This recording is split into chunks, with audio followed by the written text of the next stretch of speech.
ഒരു ചെടി നമ്മൾ ഓവർ വെയിലുള്ള സ്ഥലത്ത് വെച്ച് കൊടുക്കരുത്. ഓവർ വെയിലുള്ള സ്ഥലത്ത് വെച്ച് കൊടുക്കുമ്പോൾ അതിന് ലീഫിനൊക്കെ കരിച്ച് വരാനുള്ള സാധ്യതയുണ്ട്. അതുകൊണ്ട് ജസ്റ്റ് ഒരു 1-2 മണിക്കൂർ മാത്രം വെയിൽ കിട്ടുന്ന സ്ഥലത്ത് വെച്ച് കൊടുക്കണം. ഇല്ലെങ്കിൽ ഇളം വെയിൽ കിട്ടുന്ന സ്ഥലത്ത് വേണം വെച്ച് കൊടുക്കാനായിട്ട്. ഓവർ വെയിൽ കൊടുത്തിട്ടുണ്ടെങ്കിൽ ലീഫിനൊക്കെ ഇലകൾക്ക് ക്ഷീണം വരാനും ചെടി നശിച്ചു പോകാനുള്ള സാധ്യത ഉണ്ട്.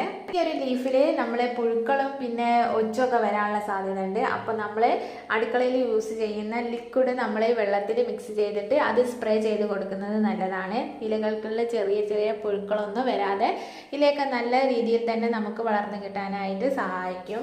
ഈ ഒരു ചെടി നമുക്ക് ഇൻഡോർ ആയിട്ടും ഔട്ട്ഡോർ ആയിട്ടും സെറ്റ് ചെയ്യാവുന്നതാണ്. ഇൻഡോർ ആയിട്ട് സെറ്റ് ചെയ്യുമ്പോൾ ഇതിന് കൂടുതലൊരു ഭംഗി ഉണ്ടാവും. നല്ല ലീഫ് നോക്കിയിട്ട് വേണം നമ്മൾ ഇൻഡോർ ആയിട്ട് വെച്ച് കൊടുക്കാനായിട്ട്. ചെറിയ വെളിച്ചം കിട്ടുന്ന സ്ഥലത്ത് വെച്ച് കൊടുത്താൽ ഇത് നല്ല രീതിയിൽ തന്നെ ഉണ്ടാവും. ഞാൻ ഈ ഒരു ചെടി എല്ലാ സ്ഥലത്തും വെച്ച് കൊടുത്തത് നിലത്ത് തന്നെയാണ്, മുറ്റത്താണ് വെച്ച് കൊടുത്തത്. അതുകൊണ്ട് തന്നെ ഓവർ വെയിലില്ലാത്ത സൈഡിലായിട്ടാണ് ഞാൻ ഈ എല്ലാ ചെടിയും വെച്ച് കൊടുത്തിട്ടുള്ളത്.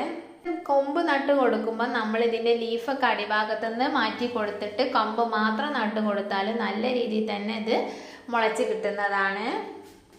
പിന്നെ ഈ ചെടിയുടെ മുകൾ ഭാഗം നമ്മൾ മണ്ണ് ഡ്രൈ ആവുകയാണെങ്കിൽ അതിൻ്റെ ഒരു വടിയോ അല്ലെങ്കിൽ എന്തെങ്കിലും വെച്ചിട്ട് നമ്മൾ അതിൻ്റെ മണ്ണൊന്ന് ഇളക്കി കൊടുത്തിട്ട് അതിൽ നമ്മൾ ആട്ടും കാഷ്ടം ഉണ്ടെങ്കിൽ അത് ഇട്ട് കൊടുക്കുന്നത്